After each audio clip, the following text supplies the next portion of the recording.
The biggest mistake of this home stretch of the election cycle is not necessarily the Joe Biden garbage gaffe, although that's pretty big. It's actually the way the media and the Democrats are trying to turn Liz Cheney into a victim. It's actually Donald Trump's greatest stroke of genius in this last weekend. Let's get ready to rumble! You can't handle the truth. Somebody to the top of the line.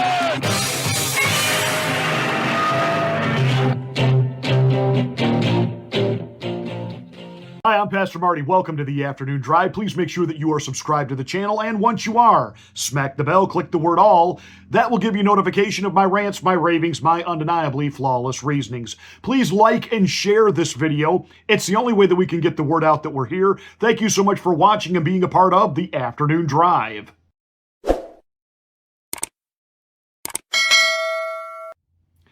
So if we go back 1 week, we understand that the Democrats were going to, from then until Election Day, they wanted to talk about the comedian at Madison Square Garden who referred to the island of Puerto Rico as a floating island of garbage. And we have already explained ad nauseum what the full context of that was. But nonetheless, it gave the liberals, it gave Kamala Harris, it gave the political pundits, it gave them the soundbite and the ammunition they needed to try to go after Latinos and talk about what a racist, no good Donald Trump is. And then within 48 hours of that, of course, Joe Biden made his statement that the only garbage he sees is the Trump supporters.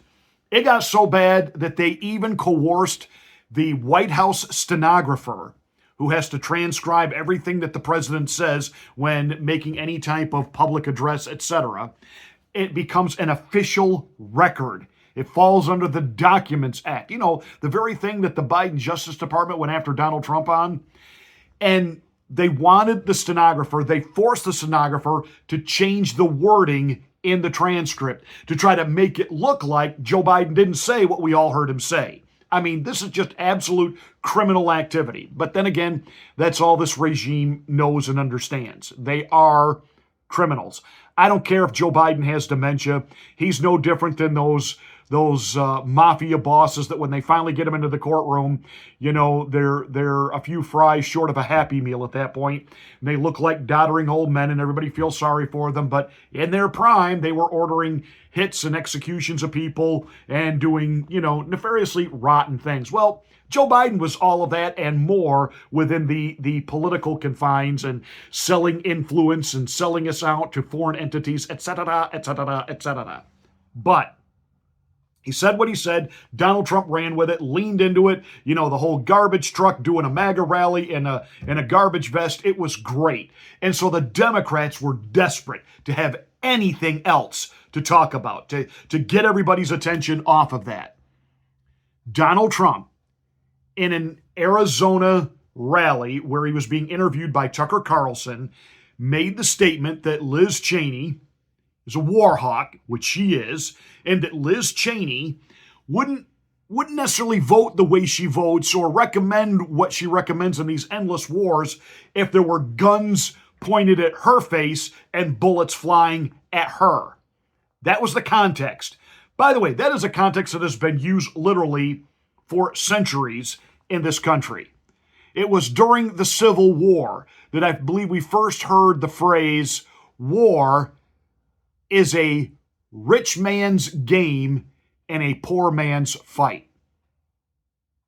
Because what it means is the people who orchestrate wars themselves don't go fight them, and they certainly make sure that their children don't go fight them. But they're perfectly happy to send your children into harm's way. And that was the point Donald Trump was making. Well, for 24 hours, the media and Kamala Harris and even that no good Liz Cheney herself tried to spin this as Donald Trump wanted her assassinated. Donald Trump was calling for violence against Liz Cheney.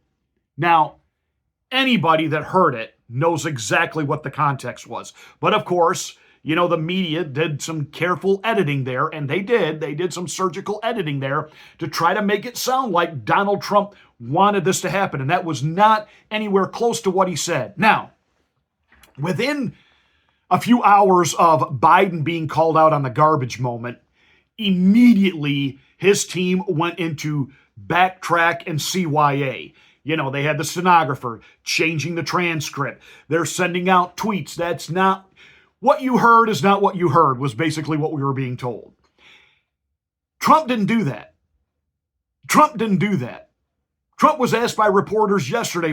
He'd be going from place to place, and Trump always comes over and talks to the gaggle of reporters. And one reporter, I believe from NPR, NPR, National Public Radio, where we whisper the news because it makes us sound smarter.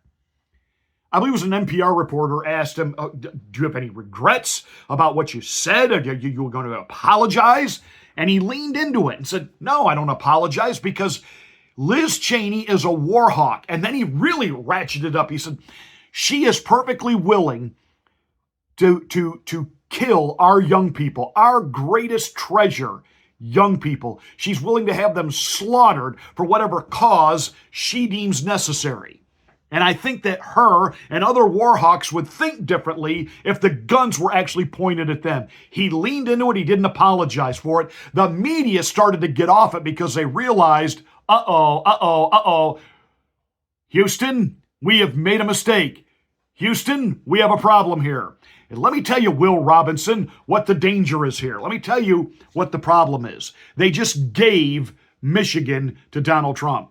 They just gave the anti-war vote within the liberal base to Donald Trump.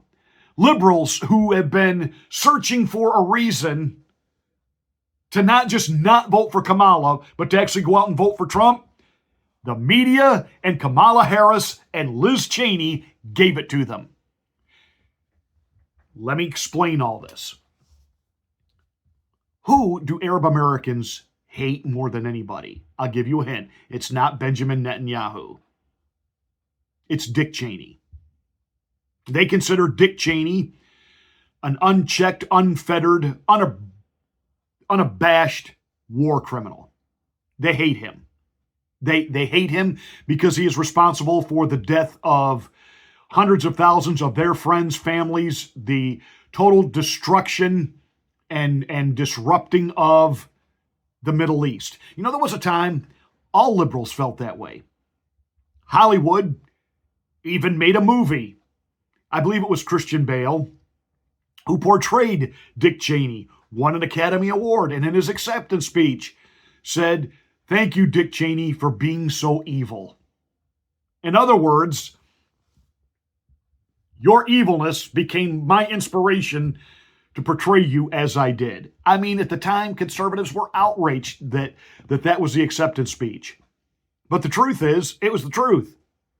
And all liberals felt that way. Then Liz Cheney endorses Kamala, and all of a sudden, all these liberals and elite Hollywood now embrace the Cheneys and talk about how brave they are for crossing the party line and joining with Kamala. And you see this complete flipping and spin. But here's the problem.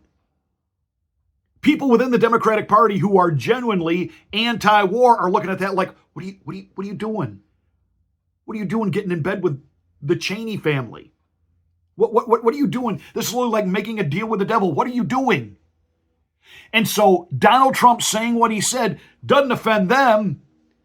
And by the media for 24 hours talking about it. You know what they did? They were reminding Arab Americans, Kamala is joined with the family that killed all your relatives, that wiped out your countries, that has turned the Middle East literally into a dumpster fire. And it's told all of the anti-war movement within the Democratic Party, even if they can't bring themselves to go vote for Donald Trump, they now have the excuse not to vote for Kamala. See, the very thing that they were hoping, this is it. We have got the conversation now off of Biden and the garbage. We could talk about Trump wanting to, quote, assassinate Liz Cheney. But by talking about it, what it does, see, here's again what they just don't get. They think that when they want to spin a story, they get to tell their little narrative, and then you just will believe it hook, line, and sinker. What they don't understand is we live in a trust but verify time in our society. How many millions of people went online yesterday looking for that statement out of Donald Trump's mouth?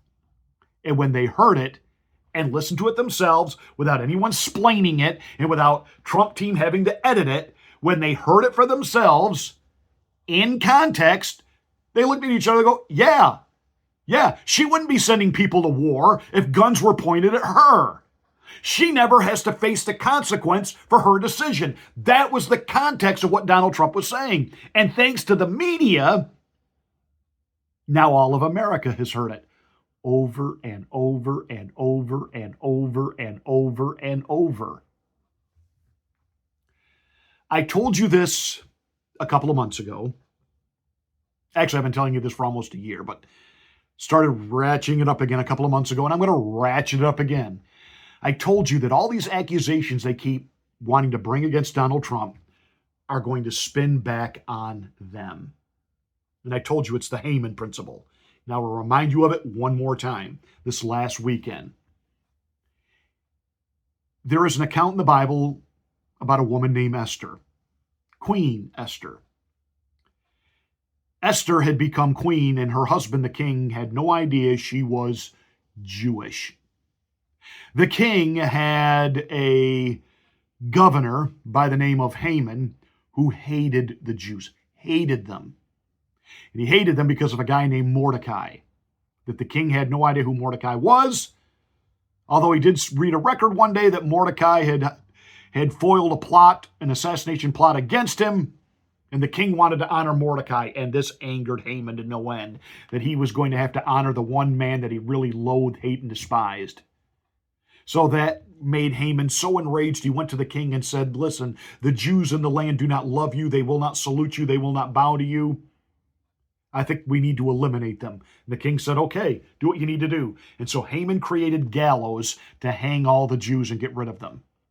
Mordecai went to Esther, his cousin, and said, we have a problem.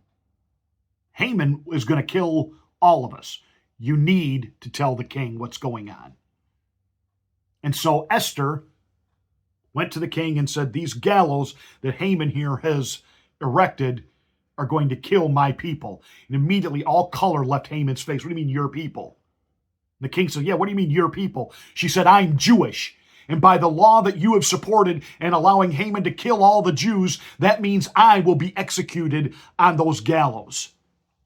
Well, the king made a very quick and wise decision right there. He loved Esther, and he wasn't going to let Esther hang. So he hung Haman on his own noose, on his own gallows.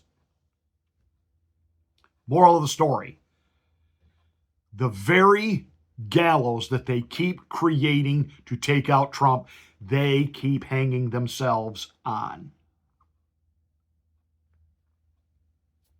They thought by telling everybody ad nauseum that Trump was out to get Liz Cheney, this was going to hurt Donald Trump. And in the end, I think he picks up another couple points as a result. Do you know how many people in this country hate the Cheney family? Do you understand that Donald Trump has done something so incredible? I don't even think most of the doves and the Liberal Party realize what Donald Trump has done. The Republican Party was always the hawkish pro-war party. You know, we always thought, to be truly patriotic, we got to blow something up. Donald Trump has come along and said, no. What we need is the biggest, baddest, fiercest military on the planet. The most equipped, the most battle-ready, so badass that nobody will mess with them. But Trump is very much a non-interventionist. Very much, we don't need any more war. We need a military so strong nobody would dare mess with us. And that we need to stop looking for excuses to stick our nose in all over the world and topple regimes, etc., and stay out of things that are none of our business. That's why the military-industrial complex hates Donald Trump. That's why the people love him. And he has flipped, transitioned the Republican Party from being the war hawk party to being the let's restrain ourselves party. The Democrats, the libloons, to buy into all of that money from the military-industrial complex have become now the hawkish party. Those people are going to vote, those within the Democratic Party that don't want war but want peace. They're going to vote. They're either going to vote by voting for Donald Trump or they're going to vote by staying home. Women are going to vote for Trump en masse. After what Mark Cuban said, Trump is too afraid to surround himself with strong women. So they're implying that every woman around Donald Trump is stupid. Women don't like that.